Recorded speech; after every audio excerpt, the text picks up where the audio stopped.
La radio des Français dans le monde présente Destination Canada, Forum Mobilité 2025.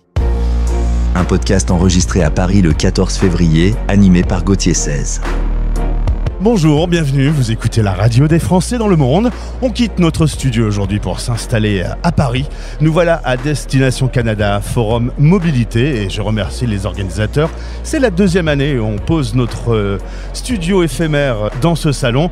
C'est la 20e édition, elle a lieu les 14 et 15 février. À suivre ensuite, ce sera Douala au Cameroun, 18, 19 et 20 février. Et puis ensuite, ça se passera en ligne, 3, 4 et 5 mars. De toute façon, je vous parle de ça, mais les inscriptions sont complètes. Il y a eu plus de 60 000 inscriptions et sur Paris pendant ces 2 jours. Il y a 750 postes et pour 2000 jobs à pourvoir avec plus de 60 exposants sur ce salon. La radio des Français dans le monde est heureuse de vivre pour la 2e fois cette aventure et je remercie Steve Chassé, gestionnaire de l'unité promotion francophone à Paris. Steve, c'est toi qui ouvre le bal aujourd'hui au micro de la radio. Bonjour et bienvenue. Merci, bonjour Gauthier, ça fait vraiment plaisir d'être avec toi aujourd'hui pour cette entrevue. Donc ça me fait plaisir de prendre un peu de temps pour parler de l'événement, parler de l'édition Destination Canada Forum Mobilité. Tu es un petit nouveau, on va dire, à ce poste ouais. Depuis 6 mois. Je salue, j'embrasse Louise qui était au micro l'année passée et qui a pris de nouvelles fonctions aujourd'hui. Oui. Mais l'organisation de ce salon, c'est sous ta direction. Oui, depuis mon arrivée en fait sur Paris en septembre dernier, j'occupe les nouvelles fonctions de gestionnaire d'unité de la promotion francophone.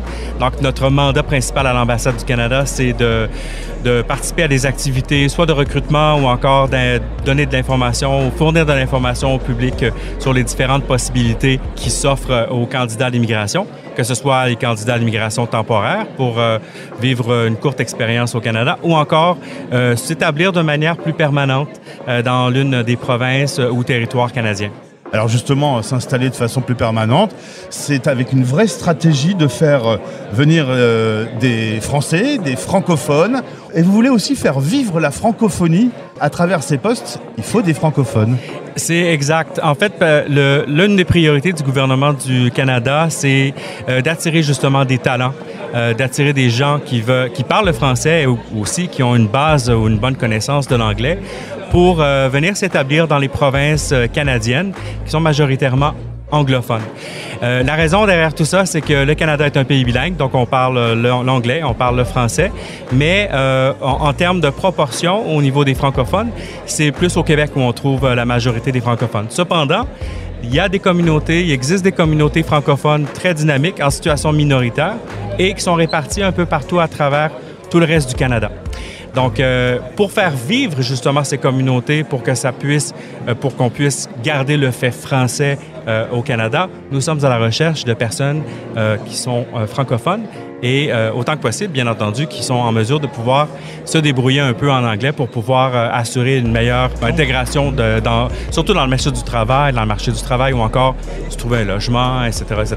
Alors, volonté que la langue française vive avec des quotas, 8,5% des nouveaux arrivants, eh bien, dans l'organisation, ils doivent être francophones. Exactement. Donc, chaque année, le gouvernement du Canada fixe des objectifs en termes de nombre à atteindre en termes de nouveaux résidents permanents au Canada.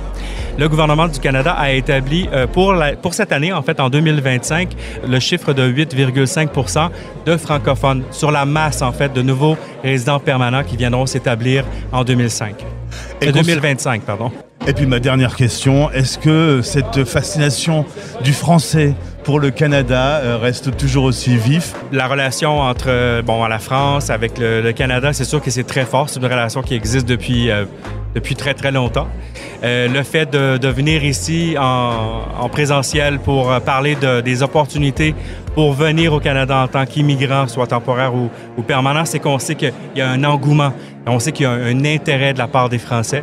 Aussi des gens qui habitent la France, qui ne sont pas nécessairement des citoyens français, mais qui ont, par exemple, un titre de séjour, mais qui visent peut-être à venir s'établir au Canada. Alors, ce genre d'événement-là, comme Destination Canada Forum Mobilité, c'est l'occasion unique, en fait, pour faire tout ce réseautage, en apprendre davantage. Souvent, c'est un peu méconnu. Hein? On entend souvent parler, bon, il y a le Québec, mais il y a aussi toutes les autres provinces où on peut en fait avoir plein d'opportunités intéressantes.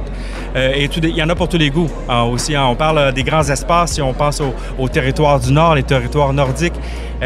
Si on aime la montagne, on a les belles rocheuses canadiennes, par exemple, l'ouest du pays, les prairies qui sont à perte de vue, en fait, d'immenses territoires. Et ainsi que les maritimes, bon, il y a l'Ontario, effectivement, les maritimes. Donc, il y en a vraiment pour tous les goûts. Ça dépend du climat, qu'est-ce qu'on préfère comme climat. Si on aime le froid, c'est sûr qu'on peut être attiré vers les territoires plus nordiques. Mais effectivement, oui, il existe je pense, un intérêt très fort de la part des citoyens français et pour l'immigration au Canada. C'est d'ailleurs ce qu'on va entendre dans ce podcast spécial sur la radio des Français dans le monde. C'est toute la diversité, toute la richesse qu'offre ce pays. Et les différents invités vont passer à partir de maintenant au micro pour se présenter. Merci Steve. Eh bien, ça m'a fait plaisir. Merci à vous. C'est super gentil. Et puis, bon salon, bon forum. Merci. Français dans le monde. Vous écoutez la radio des francophones dans le monde. C'est vrai que ça aurait pu être le nom de la radio. On va parler de la francophonie du Canada avec Kimberly Jean Farin. Bonjour et bienvenue à notre micro. Bonjour et merci de m'avoir invité. Tu parles aujourd'hui en tant que directrice immigration de la Fédération des communautés francophones et acadiennes.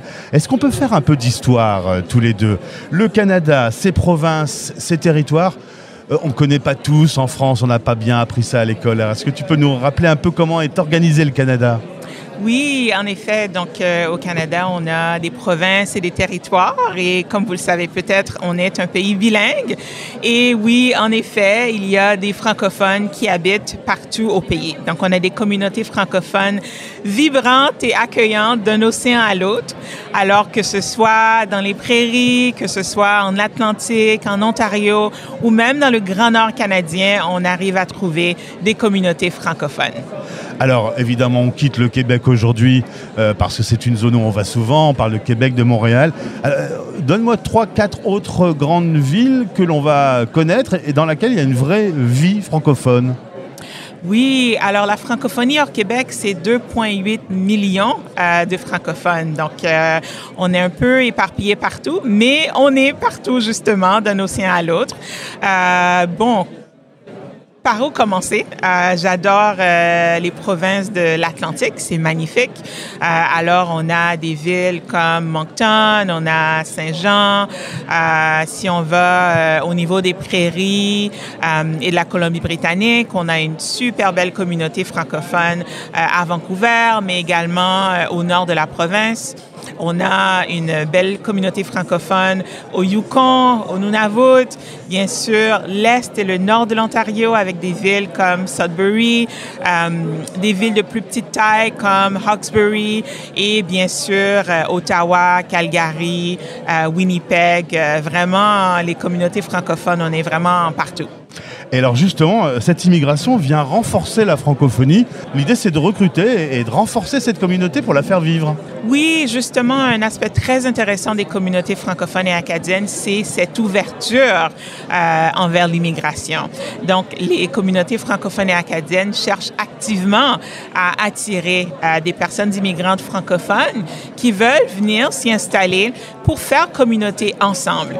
Donc, on a des francophones qui eux-mêmes sont de première ou de deuxième ou de plusieurs générations. On a des francophones qui, ça fait quelques années ou même quelques mois seulement, mais ensemble, on veut faire société, on veut créer des communautés vibrantes où on a la chance de parler en français, d'envoyer nos enfants à l'école en français, de faire du théâtre en français, du sport, de recevoir des soins de santé en français. Donc, l'immigration va vraiment jouer un rôle crucial dans la vitalité des communautés francophones, mais c'est toujours dans une perspective de cohésion communautaire et de faire société ensemble. Évidemment, il faut savoir aussi du coup parler anglais. En effet. Donc, les communautés francophones et acadiennes à l'extérieur du Québec, on est en situation minoritaire. Donc, pour percer dans le milieu de l'emploi, une bonne connaissance de l'anglais est très importante. Bien sûr, il y a des secteurs qui sont énormément en demande, des secteurs typiquement francophones, comme le secteur de la petite enfance, le secteur de l'éducation et le secteur de la santé. Mais en effet, j'encourage tous ceux et celles qui souhaitent venir s'installer à l'extérieur du Québec, au Canada, de développer du mieux que possible leur niveau d'anglais. En fait, s'installer dans une communauté francophone à l'extérieur du Québec, c'est une belle occasion de pouvoir améliorer son français, puisqu'on va être vraiment dans un contexte où la majorité est anglophone, mais tout en ayant accès à des services en français à une communauté francophone. Merci Kim Perly, c'est très clair. Merci pour cette explication. Bon salon. Merci beaucoup. À très vite. À bientôt. La radio des Français dans le monde. Installez maintenant l'application Français dans le monde sur votre mobile. La radio en direct et tous nos podcasts partout avec vous. On va écouter Jonathan, il a 31 ans, il est de la région de Bordeaux, ingénieur système en électronique. Alors sa petite histoire avec le Canada a commencé en 2020. On va en parler sur l'antenne de la radio des Français dans le monde. Jonathan, bonjour. Bonjour. Alors aujourd'hui, parlons un peu expatriation. Cet état d'esprit nord-américain, tu l'as déjà en toi depuis un moment. Tu avais déjà eu l'occasion dans le cadre de tes études de vivre 1 an à Montréal. Oui, tout à fait. J'avais déjà cet état d'esprit nord-américain que je trouve moins conservateur peut-être et traditionnaliste que ce qu'on a l'habitude de voir en Europe.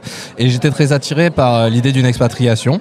Il se trouve que une des écoles d'ingénieurs des plus réputées de Montréal est venue à l'Institut de technologie où j'étudiais nous faire la promotion de ses cursus et ça m'a plu. Donc je suis parti là-bas et j'ai entamé un baccalauréat en génie électrique pour pouvoir obtenir un diplôme canadien et m'insérer plus facilement sur le marché du travail nord-américain à cette époque. Après tu es rentré en France, tu as fait tes études et en 2020 tu viens sur le salon Destination Canada et puis là ça se passe très bien avec Ottawa. Tu trouves quasiment job, c'est en route mais il va se passer un petit détail qu'on va appeler la pandémie, le Covid. Exactement. Donc j'étais venu en 2020 puisque j'avais après avoir entamé mon cursus au Québec, je suis rentré en France pour compléter mes études en France et en ayant été diplômé, je suis revenu pour à nouveau m'expatrier où j'ai découvert en fait les Ottawa, ce que je ne soupçonnais pas puisque j'avais changé d'avis. C'est-à-dire que j'étais plus dans la démarche d'immigrer au Québec, ce qui est quelque chose devenu mainstream pour les Français puisque on y parle majoritairement français. Moi qui ai la chance de parler assez couramment anglais, ça représente une plus-value puisque les territoires anglophones ont un besoin en francophonie. Donc je cochais quelque part toutes les cases et j'avais pas du tout de réticence à y aller. Donc j'ai découvert les gens d'Ottawa et j'ai eu la chance d'être le fameux gagnant du concours 2020 de la Lucky Drop qui m'a valu une invitation à Ottawa pendant le Winterlude, où j'ai également eu l'occasion de rencontrer des chefs d'entreprise de l'Outaouais pour des postes qui correspondaient en système en électronique embarquée. Malheureusement, juste après mon retour en France, pendant les phases, le processus de recrutement, à quelques jours près, le Covid. On a déclaré l'état d'urgence et les gens se sont retrouvés chez eux, les frontières fermées, et tout s'est arrêté. Mais alors Jonathan, tu as la dent dure, tu recommences en 2025, à nouveau présent sur Destination Canada et tu as toujours la même envie avec un meilleur CV, donc finalement c'est un mal pour un bien. Tout à fait. Alors il faut reconnaître quand même que ça n'a pas été facile, mais cela dit, ça a été l'occasion d'étoffer mon CV en effet. Et oui, on peut dire que j'ai la dent dure, en tout cas que je suis motivé, puisque me revoilà à nouveau maintenant que le Covid est beaucoup plus derrière nous. Et en effet, j'ai toujours cette idée d'expatriation dans un pays du Canada, dans une province du Canada anglophone, et non pas au Québec, comme la plupart des Français auraient l'habitude d'y penser. Puisque je pense que c'est un facteur différenciant, justement, d'être francophone. Et résultat, ce salon aujourd'hui, c'est le débat, c'est le début d'une nouvelle vie. Quelque part, j'espère. C'est ce que Il y j'espère. a des choses un peu en vue, c'est un peu précis dans ta tête ou tu restes très ouvert? Je suis venu en fait avec une idée très précise. C'est-à-dire que j'étais venu dans 3 objectifs. Le premier était de confirmer la stratégie que j'avais d'immigration. Pour cela, j'avais besoin des conseils plus aiguisés de la part du gouvernement canadien qui est présent sur le salon. J'avais également dans l'idée de renouer des contacts avec l'Ontario où j'étais allé puisque ça s'était terminé un peu précipitamment. Et j'ai également eu l'occasion de parcourir les offres d'emploi présentées dans le cadre du salon, dont une correspondait tout à fait à mon CV, ce qui n'arrive pas si souvent que ça, et étonnamment dans une province à laquelle je n'aurais pas du tout pensé, donc Terre-Neuve et Labrador en l'occurrence. Et donc je suis allé les voir et je suis venu avec ces 3 objectifs en tête, une idée assez précise, mais vous voyez, ça fait une matinée que je suis là. Ça peut changer, ça peut s'ouvrir. Exactement. Déjà, je profite du salon pour redécouvrir, en fait, redéfinir ce qui peut m'être offert. Je sens que tu vas potasser quelques documentaires sur YouTube sur cette nouvelle province qui n'était pas sur ta liste de courses. J'ai déjà commencé. Je ne suis pas surpris. Bon, Jonathan, résultat dans quelques mois, parce que ça prend un peu de temps. Tout à fait. On va sans doute se retrouver. Tu me rappelleras quand tu seras installé avec ton nouveau job et ton nouveau chez toi. Mais alors, avec grand plaisir, vous serez une des premières personnes que j'appellerai sur le territoire alors. C'est noté, rendez-vous pris. Merci Jonathan, bonne aventure à toi. Merci à vous. En ce moment sur françaisdanslemonde.fr, écoutez les podcasts qui nous ont le plus inspirés en 2024. Voyagez aux 4 coins du monde avec des Français qui racontent les belles histoires sur la mobilité internationale. Français dans le monde. Une habituée sur l'antenne de la radio des Français dans le monde, Julie Meunier, cofondatrice de pvtiste.net. Je salue Mathieu, l'autre fondateur, c'est bien d'en parler aussi. Julie, bienvenue. Merci. Alors, on va faire un exercice. Depuis quelques années, on rappelle aux auditeurs ce qu'est le PVT, mais c'est bien de faire les fondamentaux pour commencer. Alors oui, le PVT, c'est le programme Vacances-Travail. C'est un programme qui a été mis en place par le ministère de l'Europe et des Affaires étrangères pour permettre aux Français qui ont entre 18 et 30 ans ou 18 et 35 ans, ça dépend des destinations, de partir à l'étranger dans des pays hors Union européenne, là où c'est normalement difficile d'aller travailler, d'avoir accès à un visa de travail d'une durée maximale d'1 an, et au Canada c'est 2 ans, pour faire un peu ce qu'on veut. On peut voyager, on peut travailler, on peut mixer un petit peu les deux. Donc c'est un peu l'occasion d'avoir quartier libre dans un pays assez lointain. Et avec des facilités sur les démarches administratives notamment. C'est ça, globalement, c'est assez facile de faire une demande de PVT. On va y revenir pour le Canada. Quand je dis facile, c'est si on oublie un peu les tirages au sort. Mais en soi, la demande de PVT n'est pas compliquée. Alors, petit point sur 2025, des nouveaux pays ? Pas de nouveaux pays, non. Des pays en moins ? Pas de pays en moins. Bon, il y a eu, oui, effectivement, depuis quelques années, le PVT Russie qui a été suspendu, on sait pourquoi. Peut-être qu'il reviendra un jour, mais sinon, depuis le PVT Équateur, il y a maintenant 2 ans et demi, il n'y a plus rien eu. Et alors, quel est le PVT qui attire le plus les jeunes Français ? Et contrairement à ce que beaucoup de gens pensent, c'est vraiment l'Australie, le pays numéro 1, parce qu'il n'y a pas de limite de place. Je pense que s'il n'y avait pas de quota pour le Canada, ça dépasserait largement l'Australie. Mais c'est l'Australie. Alors justement, il y a un quota qui est attribué, ce qui permet de vivre le grand frisson, puisqu'il y a un concept de tirage au sort. Cette année, 6615 places, c'est un peu moins que l'année dernière, oui, tout à fait. Habituellement, le Canada donne aux alentours de 7000 places. Avant 2024, avant toutes les annonces assez négatives en termes d'immigration au Canada, on avait tous les ans quasiment la surprise d'avoir un ajout de places. Comme en 2023, il y avait eu 12 700 places en tout pour les Français. Là, en 2024, 7000 seulement. En 2025, 6615, ce qui ne vient pas arranger les affaires des actuellement 14 000 Français qui sont inscrits comme candidats, avec déjà plusieurs milliers de places qui ont été données cette année. Et ça veut dire qu'on a droit à ce fameux tirage au sort dont on a déjà parlé. C'est ça. On s'inscrit, il y a un tirage au sort et on reçoit un mail et voilà. Après, il faut avoir la main heureuse. Il faut avoir la main heureuse, mais heureusement, depuis quelques années, le tirage au sort, c'est toutes les semaines, pendant plusieurs semaines. Donc, c'est pas parce qu'on n'a pas une place au début qu'on n'en aura pas après. Mais la majorité des candidats n'auront pas de place, c'est quand même bien de le préciser. Donc, ils peuvent retenter l'année suivante ou chercher une autre solution. Alors, on va parler justement des solutions alternatives. Juste pour terminer, ça reste quand même, quand on est jeune et qu'on veut découvrir l'international, une solution exceptionnelle. Ouais, c'est vraiment super. Moi, je suis une grande fan du PVT. Je l'ai fait 2 fois. C'est très autonome. On a un visa. C'est à nous de prendre le billet d'avion, de réserver une auberge de jeunesse et ensuite de se débrouiller sur place.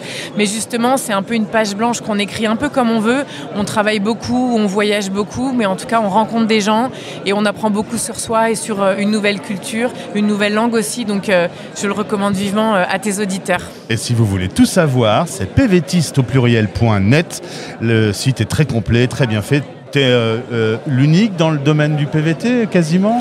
Il n'y en a pas beaucoup. Parfois, certains parlent un petit peu d'une destination où ils ont fait un PVT, mais c'est vrai que nous, ça fait 20 ans, là, en juillet, ça va faire 20 ans qu'on est là, donc on connaît très très bien notre sujet, toutes destinations confondues. Merci beaucoup, Julie. Tu salues l'équipe. Merci beaucoup. À bientôt. La radio des Français dans le monde présente le dossier spécial « Les ados et l'expatriation ». Expérience à la fois enrichissante et parfois difficile, car elle mêle de nombreuses émotions et défis. Nous allons écouter des témoignages d'ados et de parents, ainsi que des spécialistes. Retrouvez le dossier sur françaisdanslemonde.fr. françaisdanslemonde.fr. Dossier réalisé en partenariat avec les experts du réseau Expat Pro et parrainé par Expat Students, le spécialiste des candidatures pour les universités au Royaume-Uni, en Europe et au Canada. La radio des Français dans le monde. La voix des expats. On parlait du PVT et des limites avec les quotas. Eh bien, il y a peut-être une solution alternative. Ça s'appelle Langue Canada. Et pour en parler, je suis avec le directeur d'affaires internationales de Langue Canada, Diego Sanchez. Bonjour Diego, bienvenue. Bonjour. Alors, quelle est donc la présentation que l'on peut faire de Langue Canada pour nos auditeurs ? Oui, donc Langue Canada, c'est une organisation au niveau national au Canada. On représente des écoles qui enseignent l'anglais et le français en tant que langue étrangère. Donc, on attire 120 000 étudiants internationaux à chaque année, dont à peu près 2500 Français qui viennent évidemment pour apprendre l'anglais. Donc, Langue Canada a été créée, ça fait à peu près 20 ans. Et puis, depuis l'année de 2024, on a signé une entente avec IRCC. Et c'est par rapport au programme PVT, le fameux PVT qui est très cherché par les Français. Alors, ça vient en complément. Là, quand on ne réussit pas le tirage au sort, par exemple, on peut se tourner vers Langue Canada. Les mêmes critères d'âge, à peu près la même procédure. Ouais. Simplement, là, il va y avoir en plus l'enseignement de l'anglais une fois qu'on sera sur place. C'est vrai, oui. Donc, IRCC, donc le gouvernement du Canada, nous a accordé un quota à nous. Et ça nous permet à nous de faire des nominations des jeunes Français. Ça veut dire qu'en gros, ils vont dépasser le tirage au sort. Donc, ils n'ont pas à attendre qu'ils soient tirés au sort, évidemment, au hasard.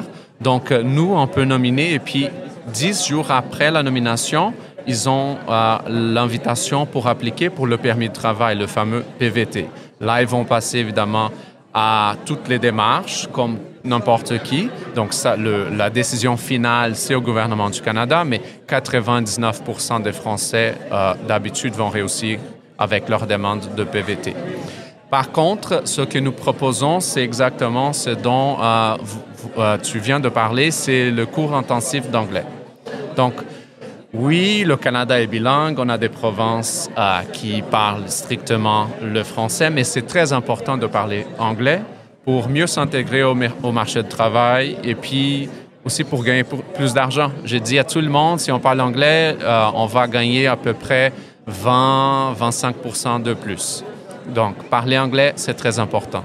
Et c'est ça que nos membres vont offrir aux jeunes Français qui passent à travers nous. Au moins 12 semaines d'anglais. C'est un cours intensif, à peu près 25 heures par semaine. Donc, mais là, ils peuvent aller n'importe où ils veulent. Donc, au Canada, oui, ça se peut qu'ils vont suivre un cours à Toronto. Mais puis après les 3 mois, ils vont passer à Vancouver ou à Montréal. Ils sont libres à bouger. Et puis, c'est un PVT de 2 ans, comme les autres. Donc, voilà ce que nous proposons. Et puis, même si on a un quota à nous, il faut décider vite parce que nous aussi, on pense que nos quotas ils vont disparaître très vite.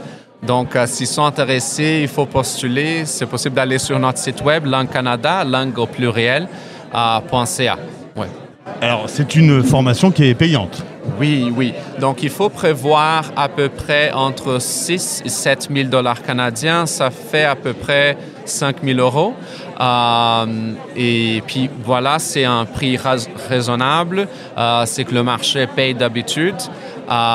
Mais comme j'avais dit, s'ils souhaitent, ils peuvent travailler pendant les 3 mois aussi. Hein. C'est pas obligatoire. Cumuler avec un travail. Oui. Mais on revient en étant parfaitement bilingue. C'est quand même pratique. Oui, je peux jamais dire qu'ils vont devenir parfaitement bilingues dans 3 mois. Si c'est moi qui viens, ce ne sera pas parfaitement. Mais ça aide beaucoup. Et puis, disons qu'il y a quelqu'un qui parle l'anglais déjà très bien. Ils peuvent suivre des formations spécifiques. Par exemple, il y a des programmes de Business English, par exemple. Donc, c'est plutôt vers le monde du business. Donc, ça peut aider. Nos membres sont très flexibles, donc il faut parler avec les écoles pour savoir c'est quoi la meilleure offre. Ouais. Eh ben merci Diego. Et puis pour certains auditeurs où la porte s'est refermée avec le tirage au sort, il y a vous maintenant, il y a cette solution-là. Oui, il faut dire, ils sont super bienvenus. Les Français sont bienvenus n'importe où au Canada et puis on veut promouvoir la francophonie. Donc ça veut apporter beaucoup de valeur à la société canadienne et puis voilà. On espère qu'on aura plus de Français qui viendront chez nous. Eh ben en tout cas, aujourd'hui, le message est passé sur la radio des Français dans le monde. À bientôt. Merci, bientôt, bye. Français dans le monde. Vous écoutez la voix des expats. Il est temps sur la radio des Français dans le monde de parler de l'amour, parce que c'est l'amour qui va tout changer pour Adessa. Bonjour, bienvenue. Bonjour. Tu as 40 ans, tu es originaire de Bretagne, assez jeune, tu vas avoir l'occasion de faire un PVT de 2016 à 2018. Tu vas te promener du côté de Sherbrooke, Montréal, tu vas aller jusqu'à Vancouver, tu racontes avec ta petite auto. En fait, tu étais bien là-bas, tu serais bien resté finalement. J'étais très très bien là-bas et je serais bien restée. Dès que je suis arrivée dans le pays, au Canada, j'ai très vite trouvé un emploi du côté de Sherbrooke en fait. Donc je me suis ouvert l'opportunité de prendre ce qui venait selon ce qui était. Donc j'ai commencé un job en tant que serveuse et vendeuse. Et ensuite je suis allée dans mon domaine d'activité et j'ai même eu une entreprise. J'ai été indépendante au Canada pour donner notamment des cours de yoga et être formatrice, commencer mon métier de formatrice là-bas. Mais c'est un PVT, donc à un moment il y a une date limite. Tu rentres en France et puis le Covid va venir s'installer, donc ça va tout changer. Tu vas néanmoins avancer en France, créer ton auto-entreprise, tu es formatrice dans le bien-être. Bon, tout se passe bien, ça aurait pu rester la France, bien que le Canada restait dans un coin de ta tête. Et si mes informations sont bonnes, il n'y a pas que le Canada qui reste dans un coin de ta tête. La rumeur dit qu'il y a aussi l'amour par là. Et les chemins se croisent effectivement. Et aujourd'hui, je souhaite retourner au Canada parce que c'est mon pays de prédilection et j'ai envie d'y revivre. Et ça a toujours été mon projet. Et puis, il y a l'amour qui m'y attend. Alors, c'est double motivation. Bah, clairement, c'était un ami. C'est devenu aujourd'hui c'est ça. Le conjoint avec une relation à distance. Alors, vous voyez... il vient de temps en temps, etc. Vous vous êtes quand même posé la question de qui va aller voir qui ? Oui, dans l'égalité dans le couple, quand même, on s'est vraiment posé la question, est-ce que notre projet de vie se fait en France ou est-ce que notre projet de vie se fait au Canada ? Et la réponse s'est imposée d'elle-même, ça a été le Canada. Tu as toujours envie d'y vivre. Parce que même si on dit qu'il fait froid, la neige, ça fait aussi beaucoup de bien. Et comme tu es dans le bien-être, tu en sais quelque chose. C'est exactement ça. Résultat, lui vit sur l'île du Prince-Édouard. On est sur l'extrême est, donc de l'autre côté de Vancouver. C'est ça. Et là, aujourd'hui, tu es sur le salon parce que ta vie, elle pourrait changer à nouveau. Complètement. Tu te vois bien le rejoindre, mais pour ça, il faut des infos, il faut des conseils, il faut voir un peu ce qui existe. Tout à fait, et c'est l'endroit idéal parce qu'il y a des conférences qui nous renseignent sur tous les programmes d'immigration. Il y a aussi des employeurs qu'on peut rencontrer en direct, apprendre aussi la démarche parce que même les CV sont différents en France et au Canada. Donc voilà, ici on est armés pour pouvoir réussir notre immigration et l'ambiance est super sympa. Et ça permet sur un même lieu géographique de voir beaucoup de compétences et d'avoir beaucoup de réponses à toutes tes questions. Tout à fait, et puis de s'ouvrir des perspectives aussi parce que par exemple là, moi je suis vraiment sur un endroit particulier et en étant au salon, je me suis ouvert la perspective de pourquoi pas aller trouver des emplois dans les provinces limitrophes et pouvoir faire un pont et pourquoi pas réussir le projet d'immigration. Et je crois qu'un projet d'immigration, c'est ça, c'est de rester vraiment ouvert aux perspectives et puis pas rester fixé sur un seul et même objectif. Il n'y a sans doute pas une seule route directe. Non, surtout pour aller au Canada, il y a beaucoup de routes. C'est grand. Et ce soir, quand tu vas rentrer de Destination Canada, tu vas appeler ton conjoint en racontant ta journée ? En racontant ma journée, en lui disant que j'ai eu beaucoup de belles rencontres, beaucoup de belles informations et que maintenant je suis vraiment parée pour avancer dans le projet. Et tu penses que ça va te prendre à peu près combien de temps ? Ça, on ne sait pas. Difficile. Difficile à dire. Maintenant, pareil, le temps est extensible et rien n'empêche, en attendant, justement, que les choses puissent s'activer, par exemple en ayant une offre d'emploi et en arrivant avec un job pour pouvoir avoir un programme. C'est aussi se dire, pourquoi pas faire des sauts de puce, aller au Canada, prospecter, revenir en France et puis que ça se fasse petit à petit. Eh bien, je te souhaite en tout cas, Adessa, le meilleur pour la suite de cette belle histoire qui ferait presque une belle série Netflix. Merci beaucoup, on le proposera un jour. Pourquoi pas. Bientôt au cinéma. À bientôt, merci. Merci, à bientôt. Prenons rendez-vous. Chaque jour, écoutez Les Français parlent au français, animé par Gauthier. À la radio à minuit et à midi. Notre média a déjà tendu son micro à plus de 2000 expats. Parcours de vie, conseils d'experts, correspondants qui réagissent à l'actualité et des Français qui parcourent le monde avec leur sac à dos. Écoutez ces témoignages pleins de sourires pour bien préparer et pour réussir votre expatriation. Les Français parlent au français sur la radio des Français dans le monde. La radio des Français dans le monde est sur le salon Destination Canada, Forum Mobilité. On va parler d'éducateurs de petite enfance avec Véronique, mon invitée française parisienne qui un jour va partir pour 4 mois en Ontario et va y rester 25 ans. Un coup de foudre du coup. Bonjour Véronique. Bonjour. Un coup de foudre pour le système, pour la culture, pour le pays. Oui, pour l'approche pédagogique, pour les valeurs, pour l'environnement. Alors c'est quoi le grand atout de cette vie en Ontario ? Une pédagogie ouverte, centrée sur l'enfant ou centrée sur l'élève, des valeurs de respect, de diversité, d'inclusion. Très bien. Et au-delà du travail, le quotidien, la culture, les sorties, les loisirs ? Tout à fait. Un pays qui a beaucoup à offrir. En tout cas, la province de l'Ontario, très chouchou des francophones. Parlons spécifiquement de ton travail. Vous recrutez actuellement dans le domaine de la petite enfance. Quel profil ? Tout à fait. On cherche des personnes qui sont passionnées par le domaine de la petite enfance, qui vont être capables de mettre l'enfant au cœur de leur pratique pédagogique au quotidien. Des personnes qui sont formées en petite enfance avec un diplôme reconnu, de l'expérience et surtout une fierté francophone parce qu'il ne faut pas oublier qu'on est en milieu francophone minoritaire. Donc ils sont fiers de leur idée de francophone, qui vont être des modèles pour les enfants. Donc on va parler en français avec les enfants. On va parler en français avec les enfants, tout à fait. Et malgré tout, il faut quand même connaître l'anglais parce que la ville sera très anglophone. Donc c'est sûr que c'est un atout, c'est pas une exigence parce qu'on dit que le français ça s'apprend mais l'anglais ça s'attrape. Donc on s'attend à des personnes qui ont d'abord une fierté francophone et qui vont être capables de communiquer quand même avec les familles, les parents et le reste de la communauté. Et si un auditeur écoute cette interview et qu'il veut en savoir plus, site web ? afco.ca, association francophone à l'éducation des services à l'enfance de l'Ontario. Eh bien, c'est noté. Merci beaucoup Véronique pour cette présentation. 25 ans là-bas, ça veut dire qu'on oublie Paris ? Pas de retour. Pas de retour, c'est ferme. C'est sûr. Merci, bonne journée. Français dans le monde. La radio au service de ceux qui se préparent, qui vivent ou qui rentrent de mobilité internationale. Venez, chers auditeurs, je vous emmène au pays du soleil de minuit. Nous voilà dans l'un des 3 territoires du Canada. Nous sommes au Yukon. On dit Yukon en français, on dit Yukon en anglais. Bon, Yukon, c'est bien. Bonjour Jocelyne. Bonjour. Est-ce que je peux te demander que tu présentes rapidement qui tu es ? Oui, bien sûr. Alors, moi, je suis née au Québec. Je suis allée au Yukon pour un contrat de 18 mois et ça fait bientôt 9 ans que je suis déménagée au Yukon. Un petit coup de cœur. Oui, exactement. Et tu es aujourd'hui directrice de garderie. Oui, Alors, je dirige la seule garderie francophone qu'on a au Yukon, parce que le Yukon, c'est un grand territoire, mais avec peu d'habitants. Donc, on est 45 000 habitants.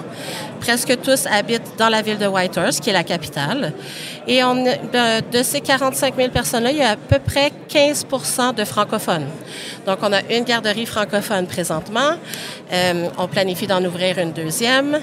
Alors, c'est pour ça qu'on est au Salon Destination Canada. Et c'est pour ça qu'on se parle aujourd'hui. Alors, au Canada, il y a 9 provinces, 3 territoires pour 40 millions d'habitants.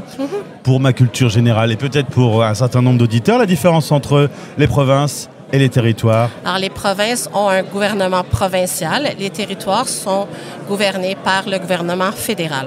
Ils n'ont pas un propre gouvernement. Et c'est sans doute souvent des zones moins habitées? Oui, tout à fait. Alors, si on arrive au Yukon, on n'est pas très loin de l'Alaska. C'est peut-être pour ça que c'est le pays du soleil de minuit, parce que y a des jours, des périodes dans l'année où le soleil est toujours là. Ouais, jusqu'au solstice d'été, en fait, le soleil ne se couche presque jamais. Donc, la nuit, il ne fait jamais complètement noir. Donc, il fait un peu plus sombre, mais c'est toujours lumineux. Tandis que l'hiver, par contre, on a moins de soleil. Les périodes d'ensoleillement sont plus courtes. Et Jocelyne, on doit te le dire souvent, le Canada, il fait froid. Oui, il fait froid. Et au Yukon, alors? Au Yukon, l'été, la moyenne est entre 15 et 25 degrés Celsius. L'hiver, la moyenne, c'est entre moins 10 et moins 25, mais il y a certaines semaines, certaines périodes où on peut aller jusqu'à moins 40. D'accord, bon. Mais après, bien habillé, avec des gants, tout va bien. Par contre, on peut passer un peu de temps le matin pour déneiger. Tout à fait. Mais étonnamment, en ville, on n'a pas tant de neige que ça. Moi, je viens du Québec. Il y a beaucoup plus de neige au Québec qu'au Yukon. Et aussi, c'est une image qu'on a, mais les gens qui n'aiment pas trop la chaleur, c'est vraiment idéal. Ce qui est bien, c'est qu'au soleil, il fait chaud et à l'ombre, on est très bien. Alors souvent, dans les endroits où il fait un peu plus froid, on sait faire la fête. Est-ce que c'est le cas du Yukon? C'est le cas du Yukon, en effet. En l'occurrence, qu'est-ce qu'on va pouvoir faire dans ces loisirs? Il y a du sport, C'est vraiment l'endroit idéal pour les gens qui aiment les sports de plein air, les aventures, la marche, les randonnées. Parce que c'est des grands espaces, beaucoup de montagnes, de lacs. Donc, le camping, le plein air, c'est vraiment l'endroit idéal pour ça. Jocelyne, je vais m'asseoir à table et je voudrais que tu me serves une bonne boisson et un bon plat. Fais-moi une petite sélection. OK. Alors, un bon plat, je te suggère un steak de wapiti ou un steak de bison ou même un filet de saumon parce qu'on a le saumon qui est très populaire au Yukon. Pour la boisson, mais c'est un peu comme ici. Il n'y a pas de boisson spéciale là-bas. Très bien. Et on accompagne ça avec quoi, la viande? Avec des frites? On peut, ou sinon les pommes de terre en purée. Bon, j'avoue que là, à ce moment précis du salon, j'ai un peu faim. Jocelyne, merci beaucoup. Vous écoutez le podcast spécial Destination Canada, Forum Mobilité 2025. Un podcast enregistré à Paris le 14 février pour la radio des Français dans le monde.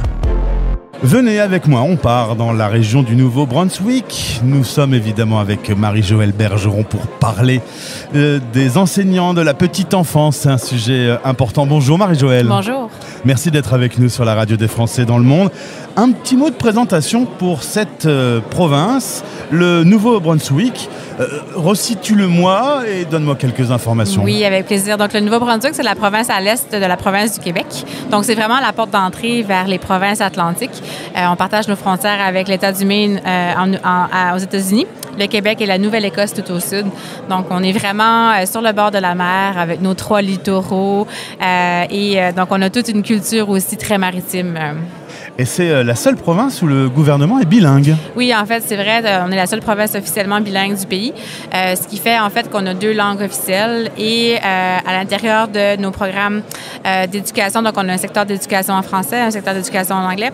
Même chose pour les services de la santé. Donc, le bilinguisme est surtout un bilinguisme institutionnel. Mais nous sommes effectivement 70% de la population parle l'anglais, 30% parle le français. On a environ 50% là, qui peut s'exprimer dans les 2 langues. Alors justement, on va s'arrêter sur le système scolaire. Il y a des différences pédagogiques, il y a plusieurs systèmes qui cohabitent. Oui, tout à fait. En fait, ce qui nous démarque à l'international, c'est vraiment l'inclusion scolaire, le fait que tous les élèves sont au centre de la même classe. En fait, tous nos élèves ont droit à la même éducation. Donc, on met vraiment de l'avant que l'élève est au centre de ses apprentissages, que l'élève peut contribuer à développer ses compétences. On veut vraiment que l'élève puisse développer ses intérêts, ses passions, apprendre à se connaître pour voir un peu comment il va se positionner dans le monde changeant qu'on connaît au quotidien. Donc, on est vraiment dans une approche humaine, citoyenne, où l'élève peut vraiment apprendre à devenir un futur citoyen, finalement. Tu veux dire qu'un enseignant en France, s'il se retrouve chez toi, il va devoir repenser un peu son mindset? Effectivement, bon point. L'enseignant joue plus un rôle d'accompagnateur des apprentissages que d'un enseignement magistral où est-ce que le contenu est vraiment beaucoup plus directif. On est vraiment dans une approche où est-ce qu'on veut développer les compétences des enfants qui puissent se rattacher à du concret, à du tangible, à du pratique. Donc, l'enseignant va plutôt être là pour accompagner les élèves oui, que d'être plutôt magistral. Et Marie-Joëlle, si vous êtes aujourd'hui présent à Destination Canada, c'est que vous avez des besoins de recrutement. Effectivement. Vu la dualité linguistique, on a des écoles donc, de langue française et des écoles de langue anglaise qui offrent un programme d'immersion française. Donc, les deux offrent des postes comme professeur, comme enseignant de français. Donc, des matières en français, non pas juste du français comme tel. Donc, dans nos écoles francophones, on cherche des enseignants du primaire et du secondaire. Et dans nos écoles d'immersion française aussi, à l'intérieur des écoles anglophones, on cherche aussi des enseignants pour nos cours de français. On a des auditeurs qui sont peut-être en train de débuter une nouvelle vie, alors en vous contactant. Ben oui, je le souhaite bien. Donc, en allant voir sur le site du gouvernement du Nouveau-Brunswick, vous allez trouver toute l'information pour nous rejoindre. Sachant que c'est aussi une formation réglementée, une profession réglementée, donc il faudra certainement faire reconnaître ses acquis pour avoir la certification d'enseignement. Avoir une équivalence par rapport à ces diplômes français. L'équivalence ici, c'est le Master MEF2, qui est reconnu là au Nouveau-Brunswick. Donc, les enseignants qui nous écoutent, qui ont un Master MEF2 avec une licence en matière enseignée, on a bien envie de voir votre profil arrivé au Nouveau-Brunswick. Eh bien, merci beaucoup et merci pour ta passion. Tu vis ça passionnément. Un grand merci. Françaisdanslemonde.fr. La première plateforme multimédia d'aide à la mobilité internationale. Écoutez des podcasts inspirants, trouvez toute l'info des expats et entrez dans le club des partenaires, un réseau à votre disposition pour mieux vivre votre expatriation. Françaisdanslemonde.fr. C'est le moment d'un petit voyage en Italie. On va aller dans la région de Naples et puis on va se promener pour faire une grande boucle et finalement revenir au salon Destination Canada. Bonjour Francesco. Bonjour. Enchanté, donc on l'entend, tu as un prénom et un petit accent italien. À l'époque tu vis en France et tu viens sur le salon Destination Canada. On est en quelle année ? On est en novembre 2018. Et aujourd'hui, tu es exposant sur le salon. Exactement. Mais qu'est-ce qui s'est passé ? J'étais recruté en 2018 via le programme Initiative stratégique du gouvernement du Nouveau-Brunswick. Pourquoi le Nouveau-Brunswick ? Car c'est l'unique province qui est officiellement bilingue dans tout le Canada. J'étais tombé en amour après une présentation avec cette province et ensuite j'ai fait toutes mes recherches et j'ai commencé ma démarche en immigration. Et ensuite, le destin fait que la personne m'avait recruté en 2018 à Destination Canada. Aujourd'hui, elle est devenue ma directrice. C'est génial. Et aujourd'hui, nous partageons le stand. Donc, c'est la première fois que nous le faisons ensemble, mais ça nous fait rigoler tous les deux, car c'est elle qui m'a recruté. Aujourd'hui, on est ensemble dans le même stand. Alors, tu quittes l'Europe et tu vis bien loin de l'Italie et de la France aussi. Comme tu connais les deux continents, qu'est-ce qui est le plus grand avantage du Canada ? L'accueil des gens, la liberté d'être comme tu es et également les espaces. Le fait de pouvoir s'isoler, le fait de pouvoir quitter le travail à l'heure et de pouvoir avoir une vie après le travail. C'est vrai que la relation au travail est très différente. Oui, nous travaillons, si je prends mon exemple, de 8h15 à 4h30. Si je reste plus tard que 4h30, c'est même mon boss qui me dit il est temps de partir. Rentre à la maison. Rentre à la maison. Parce que le travail est important, mais c'est un élément de la vie. C'est pas toute la vie. Exactement. Et c'est aussi la vie personnelle qui est beaucoup plus en compte, ce que j'avais oublié en France. Et alors, tu es dans la communauté de Chaleur, c'est ça ? Oui, dans la région Chaleur, au nord-est du Nouveau-Brunswick. c'est une région longue 70 km. On compte environ 50 000 habitants dans cette région, mais il y a vraiment de quoi faire. Donc aujourd'hui, on invite les nouveaux arrivants à faire découvrir cette région pour qu'eux aussi puissent s'installer. Et on y arrive à faire tomber les gens en amour avec cette région. Ah oui, tu prends les expressions canadiennes aussi, oui. Du coup, tomber en amour. Alors parlons quand même gastronomie, Francesco. Loin de tes bonnes pâtes et de tes bonnes pizzas, loin même de cette gastronomie française, tu t'y retrouves dans la région du Nouveau-Brunswick? Je me retrouve aussi si c'est quelque chose que réellement ça me manque. La nourriture est quelque chose qui n'est pas du tout pareil au Canada. Quand tu es habitué à des pâtes ou tout simplement le fromage, la charcuterie, et tu arrives dans un endroit où ce n'est pas vraiment le plus prédominant, oui. Bon, t'es quand même content de venir à Destination Canada. Exactement. À Paris, du coup. Ce voyage en Europe me permet un instant de faire le plein de goût et de saveurs de la France ou de l'Italie, mais si je devrais choisir, ça sera toujours le Canada. Et en tout cas, impossible d'imaginer quand tu viens sur le salon Destination Canada que tu y serais en 2025 en tenant un stand. Jamais j'aurais pensé. C'est pour ça qu'aujourd'hui, quand je rencontre des candidats, je leur dis, moi j'ai commencé ici. Tout est possible. Tout est possible. Ce n'est pas un salon pour passer une journée, c'est un salon où vraiment il y a des opportunités à saisir. Eh bien c'est noté, merci beaucoup Francesco. Merci à toi. Eh ben, profite bien de l'Europe pendant quelques heures. Oui, merci beaucoup. La radio des Français dans le monde. Ah, c'est du plaisir, c'est du contact, c'est du lien. C'est une connexion avec tous les Français. Français dans le monde. Aux quatre coins du monde. Passons un moment avec Capucine Moreau. Elle a 31 ans, elle habite à Versailles et elle est sur le départ. Bonjour Capucine. Bonjour Gauthier. Alors comme ça, tu as été tiré au sort pour un PVT direction le Canada. Et tu te souviens de ce 15 avril dans ta boîte email? Oui, comme tous les PVTistes, j'attendais ce moment, ce grand moment, et puis je suis très contente de partir enfin au Canada. Alors tu pars fin mai, tu pars seule. Presque. Tu pars avec Mango. Avec ma petite chienne. Ouais. Alors parlons-en parce que voyager avec un animal, c'est pas si simple. Tu vas de l'autre côté du monde. Il y a des démarches particulières pour les avions, pour l'immigration. Alors, j'ai fait beaucoup de recherches pour le Canada, mais aussi pour tous les pays pour être PVTiste dans le monde entier.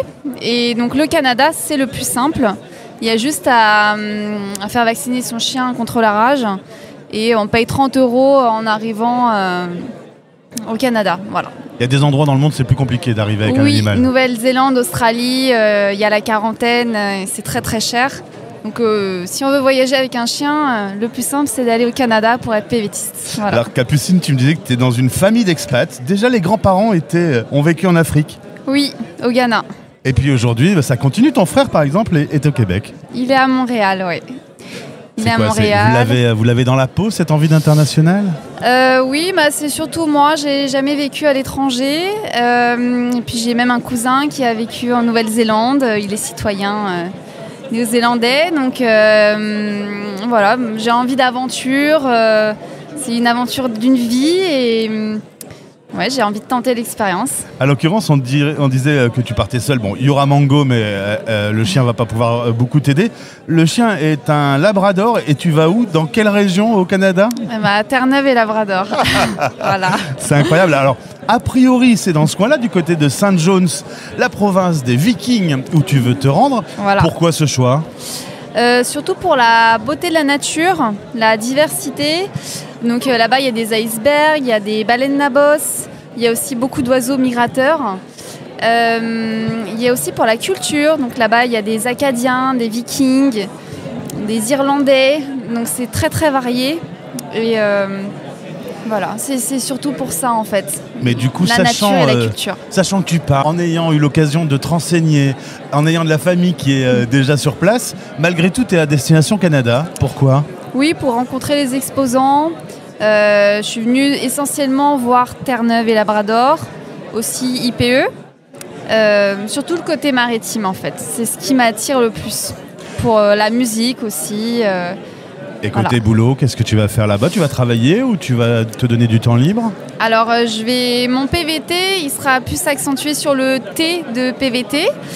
Donc, je vais travailler. Après, je suis assez ouverte. Ça peut être dans le tourisme, avec les animaux, ou en petite enfance. Voilà. Et alors, le fait d'être seule, est-ce qu'on t'a donné des conseils particuliers? Parce que c'est pas toujours simple d'être une jeune fille et de voyager dans le monde. J'ai déjà voyagé seule. Avant, je trouvais ça un peu bloquant, j'avais peur d'être seule. Et finalement, quand on part seul, on n'est jamais seul. Ouais. Parce que quand on part en couple ou entre amis, en famille, on reste entre nous. Et moi, je vais beaucoup vers les gens, donc finalement, en fait, j'adore. Voilà, j'adore. Eh bien, Capucine, une fois que tu es installée, que tu es sur place, tu t'es trouvé un petit boulot, tu nous rappelles? Ah bah oui, avec plaisir. Merci beaucoup. Capucine Moreau, je dis ton nom. Tu voulais qu'on te donne ton nom parce que si on recrute dans le coin, tu es là. Voilà. Merci beaucoup, Gauthier. Eh bien, si tu trouves ton métier grâce à la radio des Français dans le monde, tu m'offriras un bon plat quand je viendrai te voir. Avec plaisir. Belle aventure à toi, en tout cas. Merci. Bonne journée. Écoutez les Français du monde raconter leurs belles histoires. Les grosses voitures américaines, des fois on en voit même certaines qui sont plaquées or. Il y a la muraille qui a été reconstruite, on peut se balader sans problème, ça c'est magique. Les Canadiens vont dans des restaurants ou des boulangeries françaises sans aucun problème. Françaisdanslemonde.fr, un service gratuit dédié à la mobilité internationale pour accompagner ceux qui s'y préparent, la vivent ou en reviennent. Françaisdanslemonde.fr. Avec plus de 2000 interviews que vous pouvez écouter très simplement en version podcast depuis notre site ou via votre appli habituelle, Spotify, Deezer, YouTube. Et désormais, écoutez la radio lorsque vous surfez sur lepetitjournal.com, le média de référence des Français et francophones à l'étranger, présent dans 74 villes dans le monde. On parle beaucoup de la francophonie, mais parlons aussi de l'utilité de connaître les deux langues. Et pour en parler, voilà un invité qui était présent avec moi il y a un an. Bonjour Daniel Stevens. Bonjour, ça va? Très bien, merci, content de te retrouver. Oui. Tu es agent d'immigration au gouvernement du Manitoba. Alors rappelle-moi un peu, on est dans le centre du Canada? Oui, c'est exact. On est carrément au centre du continent en fait. Et alors là, c'est une province qui est majoritairement anglophone, mais avec une population de 10% qui peuvent parler le français. Et la capitale, c'est Winnipeg, qui veut dire « eau trouble ». Eau troublée, en fait, oui. Alors, c'est dans la langue locale des Autochtones qui s'appelle Ojibwe. Et là, on a une population assez importante autochtone. Alors, il y a un an, on s'est vu ici. Quelques jours plus tard, tu étais au Maroc. Évoquons ce sujet, puisque tu disais que l'une des grandes problématiques, c'est d'attirer, certes, des francophones, mais qui parlent aussi l'anglais. Parce qu'à peu près partout, hors Québec, il va falloir être armé des deux langues. C'est ça. Nous, on veut vraiment diffuser le message que les gens qui parlent seulement le français vont avoir peut-être des défis en trouvant des emplois dans leur domaine. Spécifiquement au Manitoba, on cherche des enseignants au niveau primaire, secondaire, même universitaire. Et eux, ils peuvent se débrouiller sans peut-être avoir des connaissances approfondies en anglais, puisque justement, ils travaillent principalement en français. Tout comme dans le domaine des médias, par exemple, communication, ce genre de choses. Spécifiquement les médias, on peut se débrouiller comme ça. Mais oui, on met l'emphase sur les gens qui ont un niveau au moins intermédiaire en anglais. Après, on peut rassurer l'auditeur aussi. On peut arriver avec un petit bagage anglophone et il va grandir, il va croître sur place pendant la vie. Oui, c'est exact, oui. Avoir au moins un niveau intermédiaire, c'est bien. Mais vous verrez que dès que vous déplacez là, que c'est inévitable que votre côté anglophone, que votre anglais développe assez rapidement. Et avec vos dépendants peut-être, votre conjointe ou les enfants surtout, l'avantage c'est que beaucoup de personnes veulent que leurs enfants et leur famille parlent anglais, qui est une langue assez importante internationalement. Bien sûr. Comme on sait. Mais nous, on a un mandat de préserver et de faire croître la francophonie aussi au Manitoba. Alors d'un côté, nous disons, oui, nous encourageons les gens bilingues aussi, puisqu'il y a toute une vie que tu peux avoir en français. Le côté social, par exemple, ce genre de choses. Merci d'avoir donné cette précision qui est quand même importante. Hein. Merci beaucoup. Merci, à l'année prochaine. Peut-être, on se reverra. Merci. Hein. La voix des experts. Vous écoutez la radio des Français dans le monde. C'est l'histoire d'une success story. Voici Pascal, originaire de la vallée du Rhône. En 2017, il voit une annonce de recrutement. Il vient au salon. On lui donne une casquette en lui disant « T'es embauché ». Aujourd'hui, il vit sur l'île du Prince-Édouard. Bonjour Pascal. Bonjour. Bon, t'es d'accord avec moi que quand t'es venu en 2017 à ce salon, tu savais pas que ça changerait ta vie? Absolument. Je n'avais aucune idée ni de ce que c'était, ni de comment ça allait se terminer. Et t'es même venu avec les pétoches parce que l'entretien s'est passé en anglais et t'étais pas balèze en anglais. Pas du tout. J'ai regardé sur YouTube des vidéos la veille de job interview pour mémoriser phonétiquement les questions. Alors toi tu es transporteur, tu viens parce qu'une petite annonce de Bulk Carriers t'intéresse et l'entretien va finalement très très bien se passer. Tu te souviens de Mike, hein, du coup, qui est ton recruteur à ce moment-là. Tout à fait. Et qu'est-ce que c'est que cette histoire de casquette? Quand on est embauché, on a directement une casquette en cadeau. C'est ça. Il me demande, on discute presque 20-25 minutes. Il me demande un peu tout ce que j'ai fait, tout ça. Et à la fin, il me regarde, il me met la casquette sur la tête et il me dit « Félicitations, t'es embauché ». Eh ben, quelle histoire. En France, il y a une famille, ta femme, 3 enfants. 2 vont venir parce que le 3e, il a déjà commencé sa vie ici, donc. C'est ça. Mais donc se réinventer, se mettre à l'anglais, vendre tout en France, tout acheter là-bas, c'est quand même changer de vie, hein. Complètement. Donc on arrive à l'aéroport avec une valise et on dit voilà, on recommence. Alors tout va très très bien se passer, tu vas te promener sur les routes du Canada et des États-Unis, hein, c'est la zone que ta société couvre. Tu dois voir de beaux paysages quand même au quotidien. Oui, tout à fait. Le premier tour arrivé dans New York où on regarde, on a les yeux d'un gamin parce qu'on regarde ça, on a vu la télé dans les séries, on regarde les noms des villes, c'est pareil. C'est ça. Et si on s'arrête juste sur l'île du Prince-Édouard, c'est comment? Ça ressemble à quoi pour un Français qui nous écoute là? L'île du Prince-Édouard, c'est... Alors, quand on me demande où c'est que je vis, j'ai l'habitude de dire j'habite en vacances. Ah ouais, pas mal. C'est une belle accroche. De partout où tu es sur l'île du Prince-Édouard, moins de 15 minutes d'une plage. Sympa. Avec les plages de sable rouge, un climat qui est... je ne vais pas dire qu'il fait 25 degrés l'hiver, ça serait pas vrai, mais qui est vraiment très soutenable. Et des gens qui sont très très sympathiques. Et Pascal, pour boucler l'histoire, en 2022 tu deviens formateur, en 2024 tu deviens superviseur, et en 2025 on est sur le salon Destination Canada et tu es de l'autre côté de la table. C'est ça. C'est toi qui recrutes désormais. C'est ça. Donc ce que je mentionne, 2017 j'étais là en train de errer parmi les stands essayant de trouver là où je devais aller. Et maintenant je recrute les candidats. Les prochains candidats. Voilà. Eh ben écoute, ce sera le mot de la fin de ce podcast Destination Canada Forum Mobilité avec cette belle histoire racontée par Pascal. Pas de regret d'avoir tout vendu en France et d'avoir vécu une nouvelle vie au Canada? Alors un seul petit regret, de ne pas être parti avant. J'ai cru que tu allais me parler de nourriture. Il y a quelques petites choses qui manquent. J'avais pas tort alors. Mais ouais, si j'ai un regret, c'est de ne pas avoir fait plus tôt. Donc t'invites les auditeurs à vivre la même aventure. C'est ça, ceux qui veulent vraiment le faire, renseignez-vous, prenez les informations, trouvez les informations vont pas venir à vous si vous n'allez pas les chercher. Eh ben, venez au salon Destination Canada Forum Mobilité. Nous étions à Paris avec la radio des Français dans le monde. Cette émission a été enregistrée le 14 février. Bonjour à tous les amoureux. Pour plus d'informations sur nos invités, le texte est dans ce podcast. Merci d'écouter la radio des Français dans le monde. Belle journée. C'était le podcast spécial Destination Canada Forum Mobilité 2025, un podcast enregistré à Paris le 14 février pour la radio des Français dans le monde. Merci à l'ambassade du Canada pour son accueil. Pour aller plus loin, rendez-vous sur françaisdanslemonde.fr pour écouter nos podcasts inspirants.